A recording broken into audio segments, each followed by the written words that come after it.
You know, there is an old saying that I have quoted more times than I care to count, and that is that you never truly know someone until you share an inheritance with them.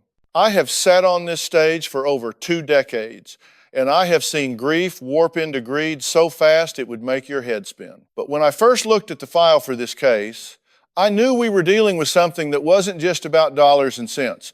It rarely is. Money is just the currency, but the transaction is almost always emotional. It is about love, it is about validation, and in this specific case, it is about control. I'm looking at 2 brothers, Mark and David, who have ceased to be siblings and have become mortal enemies, locked in a legal and psychological combat that is absolutely destroying what is left of their family legacy. The title on the production sheet said, Mark claims David is irresponsible, while Mark claims David is a thief. But as I walked down that hallway toward the stage, listening to the audience settle in, I knew that what we were really about to unpack was a lifetime of scorekeeping. When I first met Mark backstage, before the lights went up, the energy coming off him was frantic. He was pacing the green room like a caged animal, sweating through a shirt that looked like he had slept in it. He came right up to me, invading my personal space, pointing a finger that was shaking with rage. He told me that his brother David was a predator in a suit, a man who had manipulated their dying mother into handing over the keys to the kingdom and was now locking Mark out in the cold. Mark is 42 years old, but in that moment, he looked like a terrified child. He kept saying that nobody listens to him, that everyone buys David's act because David is the one with the steady job and the nice house in the suburbs. Mark carries the label of the black sheep, and let me tell you, that is a heavy coat to wear. He knows how the world sees him. He knows he has a history of bad decisions, maybe some jagged edges in his employment history, perhaps some impulsive behavior that makes people nervous. But he looked me in the eye and said that being a screw-up doesn't give his brother the right to rob him blind. And you know what? He is right about that. Being irresponsible is not a crime, but theft is. Then there is David. I went to the other green room to get a read on him, and the contrast was stark enough to give you whiplash. David was sitting there, legs crossed, reading a magazine, looking for all the world like he was waiting for a dental appointment. He stood up, shook my hand with a firm grip, and gave me this weary, long-suffering smile. He spoke in a calm, measured baritone, the kind of voice you use when you are trying to de-escalate a situation with a toddler. He told me he loves his brother, but that Mark is unwell. That was the word he used, unwell. He painted a picture of Mark as a chaotic force, someone who would blow through the inheritance in a weekend if given access to the funds. David sees himself not as a villain, but as a guardian. He believes he is the steward of the family estate, protecting their late parents' hard-earned money from Mark's inevitable self-destruction. But here's the thing about guardians. Sometimes they start to confuse protection with possession. When I asked David simply why he hadn't released any financial statements to his brother in over 2 years, his eyes shifted, just a fraction. He started talking about complexities and market volatility and legal holes. That is when my radar went up. I have a very good BS meter, and it was pinging. The central problem here isn't just the money.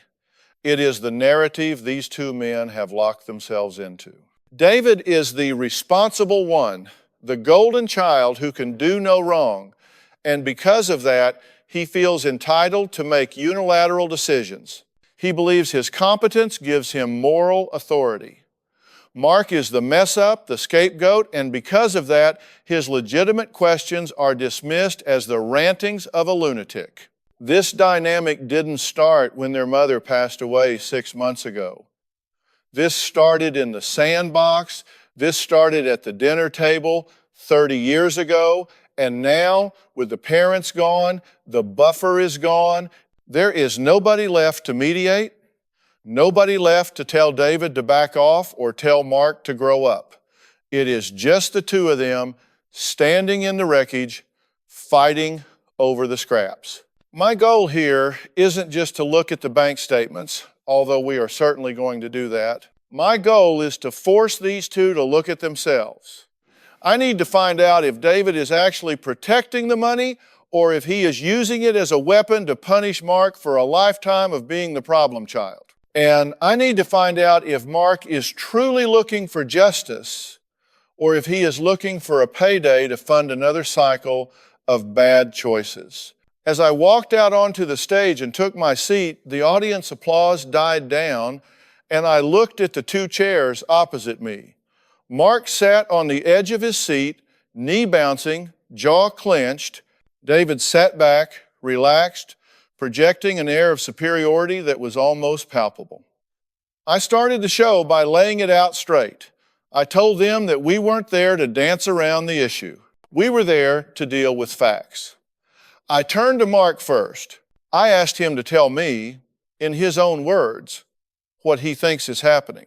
He didn't hesitate. He launched into a story about the days immediately following their mother's funeral. He described going to the family home, the house he grew up in, only to find the locks had been changed. He described calling David only to be sent to voicemail. He talked about seeing David drive up in a brand new truck 2 weeks later, a truck that Mark claims was bought with funds from the estate account. You could hear the pain in his voice. It wasn't just about the truck, it was about the exclusion. It was about being erased from the family. He told me, Dr. Phil, he looks at me like I'm trash, like I'm not even her son. He thinks because he has the MBA and the tie that he gets to decide what I'm worth. Mark admitted to me right then and there that he hasn't always been reliable. He said, I know I've messed up. I know I've borrowed money from mom and dad in the past and didn't pay it back right away. I know I've had some dark times. I appreciated that honesty. Ownership is the first step to credibility. But then he dropped the bombshell. He pulled a crumpled piece of paper out of his pocket, a photocopy of a bank statement he had managed to intercept from the mailbox before David redirected the mail. It showed a withdrawal of $50,000 labeled consulting fee paid to a company that Mark claims doesn't exist. He held it up, his hand shaking. Is this responsibility? He asked, pointing at David. Is taking 50 grand from a dead woman's account responsible, or is that theft? I turned to look at David. He didn't flinch. He didn't look angry. He looked condescending. He adjusted his glasses and sighed, as if he were explaining quantum physics to a golden retriever. He said, Doctor, Phil, Mark doesn't understand how estates work. There are administrative costs. There are legal fees. That company he's referencing was a retainer for the probate attorneys. It sounded plausible. It sounded professional. But I looked at Mark's face, and I saw a man who knew he was being gaslit. I knew right then that we had to peel back the layers of this onion, and I had a feeling that what we were going to find in the middle was going to make everyone's eyes water. The escalation was clear. Mark was done asking nicely. He had threatened to go to the police. He had threatened to burn the house down metaphorically, he claimed, though David insisted he meant it literally. And David had filed a restraining order. That is where we were starting. 2 brothers, 1 inheritance, and a restraining order. This was a family in total free fall, and I was the only net they had left. To understand the fruit, you have to look at the root. And let me tell you, the root system of this family tree is twisted up tighter than a ball of snakes. You don't get to a point where one brother is filing a restraining order against the other over a dinette set and a pickup truck overnight. This kind of animosity is a slow-cooked stew. It simmers for decades. I wanted to get into the history of this, so I asked them about their upbringing. I asked them to take me back to when they were boys. Before the money, before the lawyers, before the silence. And what I found was a textbook case of family role assignment that had calcified into a prison for both of them. David was the hero child. He told me, with that same stiff posture and tight jaw, about how he was the one who mowed the lawn without being asked. He was the one who got straight A's. He was the one who stayed home on Friday nights to help their mother with the taxes after their father passed away 15 years ago. He painted a picture of martyrdom. He said, "Doctor, Phil, I didn't get to have a childhood because I was too busy making sure Mark didn't burn the house down." He holds on to that resentment like a badge of honor. He feels that he paid his dues. In his mind, the inheritance isn't a gift. It is back pay. It is the salary he is owed for 40 years of being the responsible one, the one who didn't cause trouble, the one who fixed everything Mark broke. Then you have Mark. Mark was the scapegoat, or maybe more accurately, the lost child. He admitted to me that he struggled in school. He had ADHD that went undiagnosed for years. He fell into the wrong crowd in his 20s, and he had a couple of DUIs. He doesn't hide from that.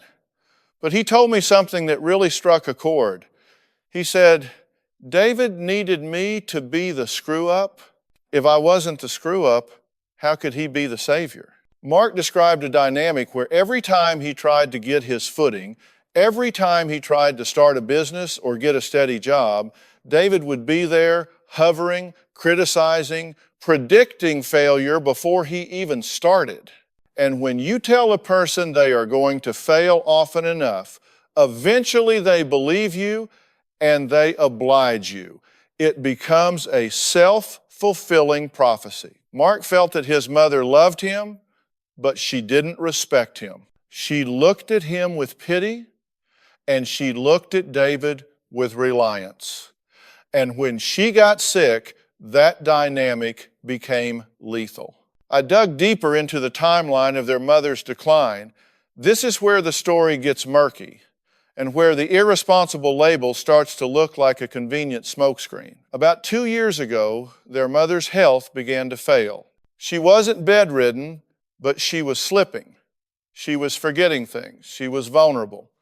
David, living just 10 minutes away, naturally took charge. Mark, living 2 hours away and working irregular hours as a contractor, wasn't there day to day. David told me that he had to take over the finances because Mom was forgetting to pay the utility bills. He said it was an act of necessity. He got power of attorney. Now, let me be very clear. Power of attorney is a tool to help someone, not a license to help yourself. But Mark claims this is when the wall went up. Mark told me about a specific incident that happened 6 months before she died. He drove down for a weekend visit, planning to take his mom out for lunch. When he got there, David was in the kitchen with a stack of documents. The mood was icy. Mark said his mother looked confused, like she had been crying. When Mark asked what was going on, David told him to mind his own business and that they were handling adult matters. Mark said, "Doctor, Phil, I saw fear in her eyes. Not fear of me, fear of him." She looked at David like she was afraid to say the wrong thing. That statement hung in the air of the studio. It is a heavy accusation to make against a brother that he was bullying their dying mother. David, of course, scoffed at this. He rolled his eyes and told the audience, "Mark is projecting." Mom was upset because Mark had just asked her for $5,000 to fix his truck the week before, and I was explaining to her that she couldn't afford to keep bailing him out. So, who do you believe? The responsible son who says he was protecting the nest egg, or the irresponsible son who says he was being blocked? I decided to probe into this loan history. David actually reached into his briefcase. He brought a briefcase to the stage, which tells you everything you need to know about his mindset, and pulled out a ledger, a literal handwritten ledger. He had tracked every single dollar Mark had borrowed from their parents since 1998. He started reading from it. June 12th, $1,999, $400 for rent, unpaid. August 3rd, 2004, $1,200 for car repair, unpaid. December 2010, $5,000 for bail, unpaid. The audience gasped at the bail mention. David looked vindicated. He looked at me over the rim of his glasses and said, "The total comes to over $45,000, Dr. Phil, and that's without interest." So when Mark talks about his inheritance, I say, he already spent it. He spent it while Mom was alive. Why should he get paid twice? This is the crux of the emotional logic David is operating on. He isn't following the law. He is following his own internal ledger of justice. He believes he has the moral right to dock Mark's pay, so to speak. But here is the problem. Unless their mother wrote that out of the will, unless she legally deducted those prior gifts from the estate, David doesn't have the authority to play judge, jury, and executioner. He is acting as the executor of the estate, not the executor of retribution. But he can't separate the two. He sees the bank account as a way to finally punish Mark for being the favorite, for being the one who got the love and the attention while David just got the work. The escalation hit a fever pitch the week of the funeral. You would think grief would bring people together, but in toxic families, a funeral is just a kickoff event for the wrestling match. Mark described the scene at the wake. It was held at the family home. Friends and neighbors were there, eating casseroles, sharing memories. Mark went into his old bedroom looking for a specific photo album he wanted to keep. It was gone. The room was stripped bare. The bed was stripped. The dresser was empty. He went to the garage to look for his father's old tools, things his dad had promised him verbally years ago. Gone. The garage was swept clean. Mark said he felt the panic rising in his chest. He felt like he was being erased in real time. He found David in the kitchen and confronted him quietly at first. He asked, "Where is Dad's stuff? Where is the album?" David's response, according to Mark, was cold as ice. He whispered, so the guests wouldn't hear, "I moved it to storage for safekeeping. I knew if I left it here, you'd pawn it for booze money." That was the match in the powder keg. Mark exploded. He started yelling, making a scene in front of the mourners. He called David a thief. He called him a control freak. He overturned a tray of sandwiches. And that right there was the victory David wanted. Because in that moment, everyone in the room saw Mark the crazy person. They saw Mark the unstable, violent screw-up. They didn't hear the whisper that provoked him. They only saw the reaction. David got to play the victim. He got to look at the guest with sad eyes and say, "I'm so sorry, everyone. My brother is having an episode." That night, David changed the locks. The next day, he filed for the restraining order, citing Mark's violent outburst at the wake. And that is how we ended up here. Mark is locked out, legally and physically. He has zero access to the house, zero access to the accounts, and zero credibility with the extended family because David has successfully painted him as a danger to himself and others. But as I listened to Mark recount the story, shaking with frustration, I saw something else. I saw a man who wasn't crazy. He was cornered, and a cornered animal bites. But David was just too calm. He was too prepared. He had that ledger ready too fast. It made me wonder, was this protection of the estate a reaction to Mark's behavior, or was it a plan that had been in motion long before the mother took her last breath? I turned to David and asked him a simple question, one that I knew would test his composure. "David," I said, leaning in, "you say you move the items to storage to protect them. That's fine. But if you are just the executor, just the steward, why is the storage unit in your wife's name only? And why, when we pull the public records, did we find that you transferred the title of your mother's car to yourself 3 days before she died. The studio went silent. The air left the room. David's smug smile faltered for the first time. He shifted in his seat, clearing his throat. That was for insurance purposes. He stammered. Mom couldn't drive anymore. It was a liability.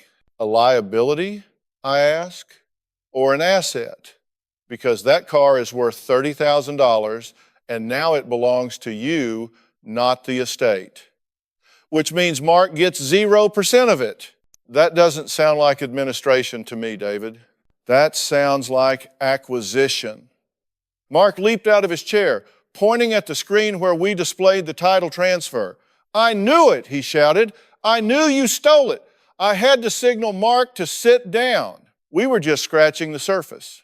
The escalation was built on a foundation of secrets, and I intended to dig up every single one of them.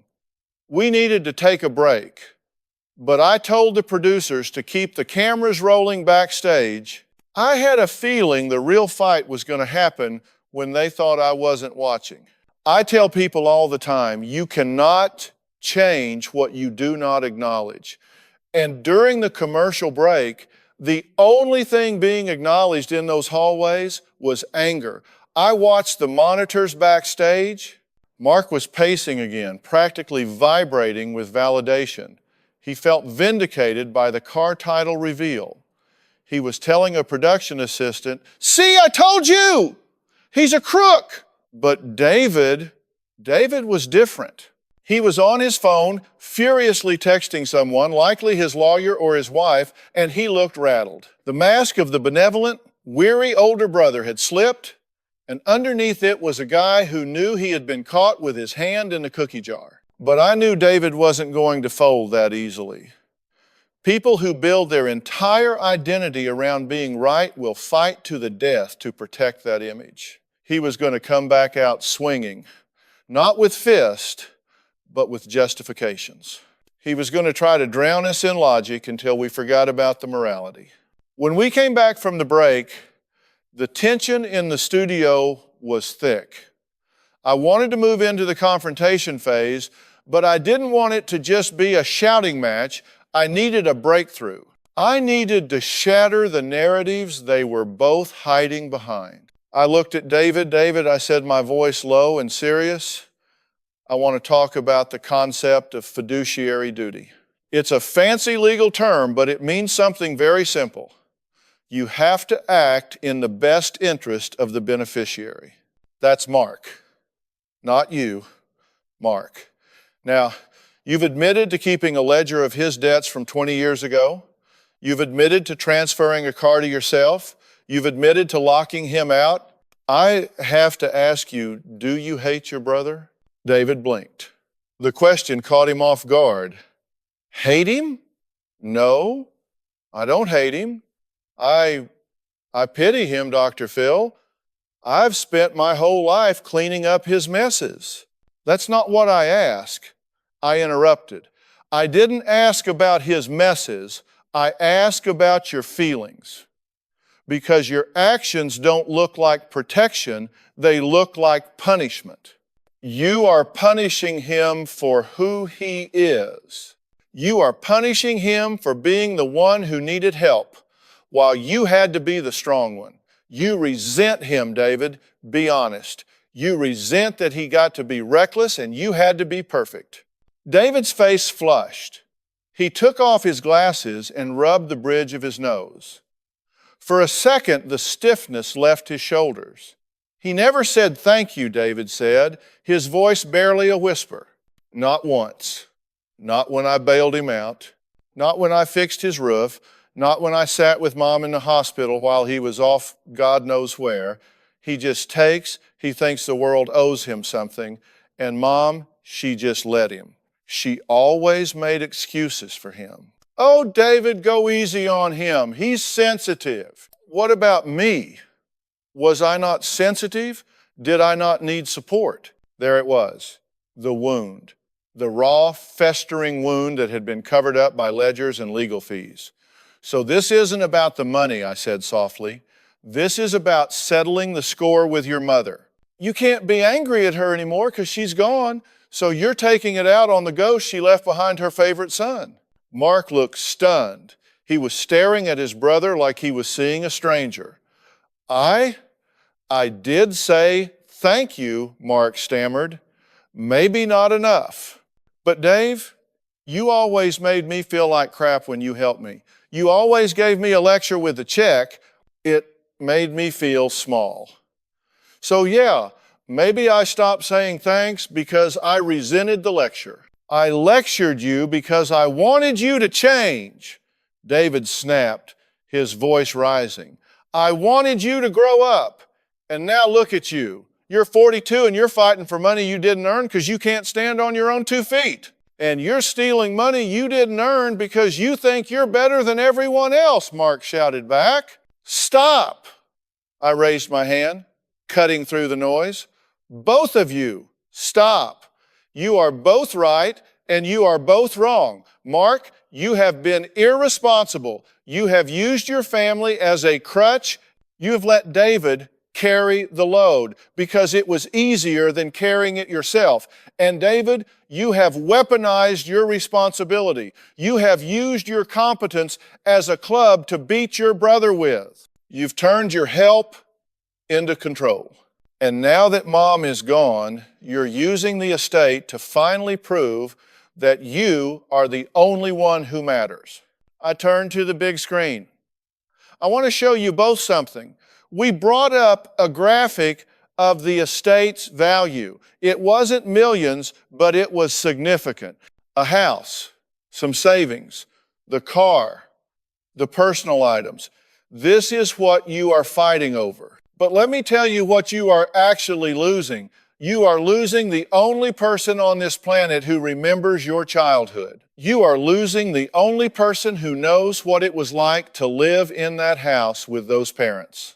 When the dust settles, David, you might have the money, you might have the car, but you will have no brother. You will be right, but you will be alone. Is that the price you are willing to pay? David looked down at his hands. He didn't answer. And Mark, I continued pivoting to him. If you get this money, if I get the forensic accountants in here and we claw back every dime David hid and you get a check for $200,000, what happens then? Do you blow it in a year? Do you prove David right? Because if you take that money and waste it, you are validating every terrible thing he thinks about you. The best revenge isn't getting the money, it's changing your life. It's showing him that you don't need a keeper anymore. The room was silent. You could hear a pin drop. This was the pivot point. The legal battle was just a symptom. The disease was the relationship. I have a proposal, I said. I have arranged for a forensic accountant to go through the estate with a fine-tooth comb. Independent. Not David's guy, not Mark's guy, my guy. We are going to find every penny. If David stole, it will be found and it will be returned. But I held up a finger. I am also offering something else. I want to send you both to a mediation retreat, not a vacation. Work, hard work, to deal with this resentment, to deal with the fact that you, David, felt unloved, and you, Mark, felt judged. Unless you fix that, the money will just be poison. David looked up. He looked tired. He won't go, David said, gesturing to Mark. He never follows through on anything. Mark clenched his jaw. Try me, he said. I'll go. If it means I get what's mine, I'll go. But I want to see the books, David. I want to see everything. You'll see the books, I promised. But David, I need you to agree to something right now. I need you to agree to pause the sale of the house. I need you to agree to unlock the storage unit and let Mark retrieve his personal items, the photos, the tools. Those aren't assets. Those are memories. Holding them hostage is cruel. Will you do that? David hesitated. He looked at the audience, then at me, then finally at his brother. He took a deep breath. The tools are in the back of the unit. I can meet him there with a third party. Good, I said. That's a start. It's a baby step, but it's a start. I looked at these two men. They were broken, they were grieving, and they were using money to try and fill a hole that money can't fill. I knew we weren't going to fix 40 years of dysfunction in 45 minutes, but we had cracked the shell.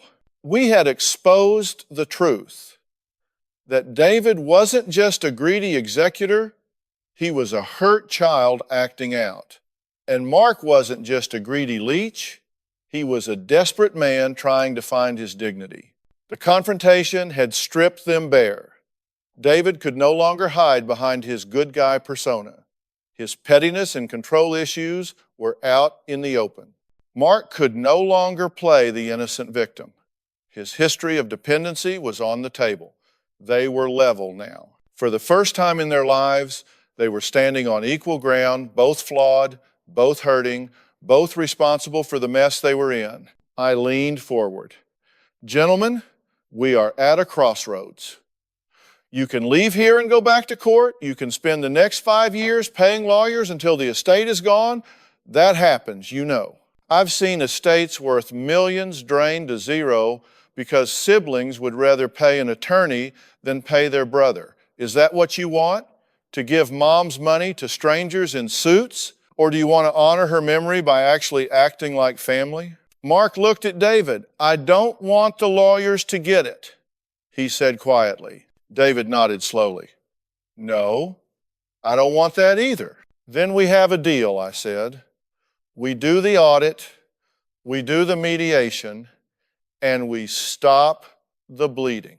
Today, now, saying you have a deal on a brightly lit stage is one thing. Actually walking the walk when the cameras are off and the adrenaline fades is entirely different. We wrapped the taping, and I watched them walk off. They didn't shake hands. They didn't hug. They walked off in separate directions, back to their separate corners. But the seed had been planted. I knew the real work was just beginning. My team got to work immediately. The forensic accounting took 3 weeks. And let me tell you, numbers don't lie, but they can certainly tell a complicated story. The audit revealed that David hadn't stolen the money in the way Mark thought. He hadn't wired cash to an offshore account in the Cayman Islands. But he had been incredibly liberal with his interpretation of expenses. There were reimbursements for gas mileage that seemed to imply David was driving to the moon and back. There were home office fees charged to the estate for David managing the paperwork. There were repairs to the family home that were done by contractors who just happened to be friends of David at rates that were slightly above market. It was death by 1,000 cuts. It wasn't grand larceny. It was petty tyranny. When we brought them back for the follow-up, the dynamic had shifted.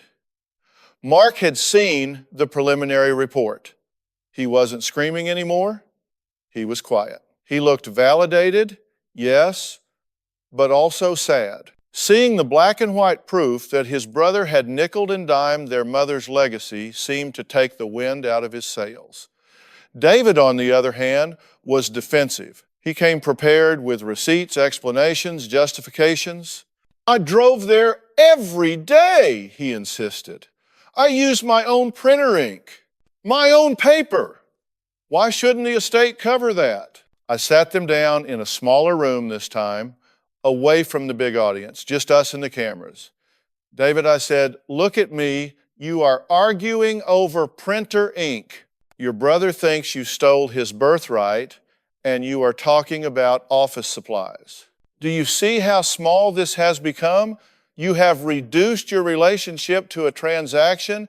You are treating your brother like a vendor who overcharged you. David slumped in his chair. The fight was draining out of him. I just wanted it to be fair, he murmured. I just wanted credit. I wanted someone to acknowledge that I did the work. And you, Mark, I turned to him. You see that David didn't empty the accounts. There is still a substantial amount left, but you also see that he feels used. Can you acknowledge that? Can you look him in the eye and say, I know you did the heavy lifting with Mom? Mark looked at his hands, then up at his brother. I know you did, Dave. I know I wasn't there enough. I know that. I was scared. Seeing her like that, fading away, I couldn't handle it, so I stayed away. And I let you deal with it. And that wasn't fair. I'm sorry. That was the breakthrough. Not the money, not the car, that apology. I was scared. Mark admitted weakness. He admitted that his distance wasn't just irresponsibility, it was fear. And by admitting that, he validated David's burden without validating David's control. David's eyes welled up. He looked away, blinking rapidly. It was hard, Mark, he choked out. She asked for you every day, every single day, and I had to tell her you were busy. I had to lie to her so she wouldn't feel abandoned, and I hated you for making me lie. There was a silence in the room that felt sacred. This was the truth that had been buried under the anger. David wasn't just mad about the money. He was mad that he had to bear the emotional weight of their mother's decline alone. He was protecting her from the pain of Mark's absence, and he resented Mark for causing that pain. Gentlemen, I said softly, this is it. This is the poison. It's not the inheritance, it's the grief. You are both grieving the same woman, but you are doing it in opposite corners. David, you're grieving the burden you carried. Mark, you're grieving the time you lost, and you're taking it out on each other because it's easier to fight a brother than it is to fight regret. The outcome of this story isn't a fairy tale. They didn't walk out of there holding hands and skipping into the sunset. That's not real life. But we did get a resolution. The forensic accountant proposed a settlement. David would reimburse the estate for the questionable fees, and the car transfer would be reversed and the vehicle sold with proceeds split 50-50. In exchange, Mark agreed that a portion of his share would be placed in a trust administered by a neutral third party, not David, to ensure he didn't blow it all at once. It was a compromise. Neither of them got exactly what they wanted, which usually means it was a fair deal. David agreed to step down as executor in favor of a professional administrator. That was the hardest pill for him to swallow. Giving up control felt like failure to him. But I told him, David, you are firing yourself from a job you hate. You are giving yourself permission to just be a brother again, not a boss. He eventually signed the papers. Mark got his tools. He got the photo album. I made sure of that personally. We had a camera crew there when they met at the storage unit. It was awkward, stiff. But when David handed Mark their father's old toolbox, Mark didn't check to see if anything was missing. He just took it and nodded. Thanks, Dave, he said. And this time, David didn't give a lecture. He just nodded back. Yeah, take care of them. 6 months later, I got an update. They aren't having Sunday dinners together. They still live in different worlds. But the lawsuits are dropped, the restraining order was lifted, the house was sold, and the money was distributed. Mark used some of his share to start a small landscaping business, something with his hands, something real. He is still impulsive, he still makes mistakes, but he is paying his own bills. David is still uptight, still a perfectionist, but he is in therapy. He is learning that he doesn't have to save everyone. He is learning that his worth isn't tied to how much he can fix. They text occasionally, mostly on holidays. It's surface level, happy birthday, Merry Christmas, but the venom is gone, the war is over, they survived the inheritance, and in my book, that is a win. Because the money will be gone in a generation. But the damage they were doing to each other, that would have lasted forever. I often think about that case when I see families tearing each other apart over china sets and savings bonds. I think about David's ledger and Mark's fear. It is a reminder that when a parent dies, the siblings are left holding a mirror. And sometimes we don't like what we see in the reflection. My job wasn't to count the money. My job was to help them put down the mirror and look at each other. Just two brothers standing in the wreckage, deciding whether to rebuild or to burn it all down. They chose to clear the rubble. And sometimes clearing the rubble is the most responsible thing you can do. As I wrap this up, I want to leave you with this thought. If you are in a family where money is becoming a wedge, ask yourself, what is the money replacing? Is it love? Is it control? Is it an apology? Because you can't deposit an apology in the bank and you can't buy back a relationship with a check. Mark and David learned that the hard way, but they learned it, and hopefully by watching them, maybe some of you won't have to. This is Dr. Phil. Be kind to yourselves, and for God's sake, write a clear will.